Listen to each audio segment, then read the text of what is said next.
And was it like a huge pressure to rearrange, because that's a new word I've come across now, as opposed to remake Dum Maro Dum, the song? It definitely was, but I think the pressure, the stakes have become so high in our business that even if I was going to do an original song, if it was going to be in that same situation, there'd be as much pressure.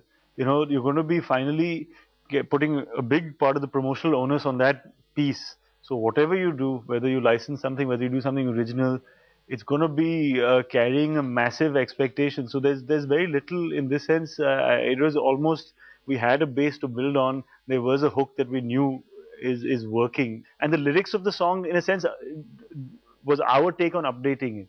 You know, because at that time you talked about free love, hippies. Now you talk about Potti Pinanga Beta. But that's also context. Now people remember half a line. But okay, let me ask you this. What is the line that precedes it? No, I'm sure you may or may not remember that. But I think the more interesting thing, and the other thing where people react to, is the opening paragraph, which where she's talking in a certain way. I love the fact people are offended by this, but they love songs which treat women as sex objects, where women treat themselves as sex objects. That is fine, but a woman tells. But I'm not offended by it at all. I think that's why I said it. It needs to be celebrated.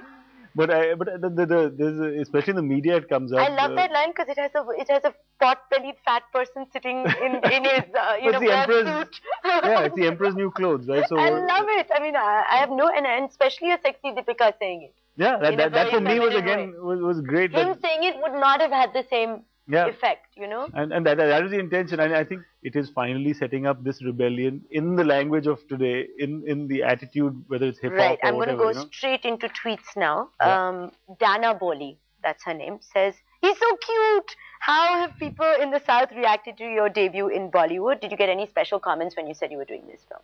Well, I think everyone was excited for me because when I started my first Telugu film also, it was a little off the mainstream radar, which is genres were different, and here again doing a film which is more fun, and I think everyone's reacted well so far. So fingers crossed for that. Jasmine Billing wants to know that few Telugu actors have made it big in Bollywood, big in the way that the Khans have made it big. How are you different from them, and what do you have to offer?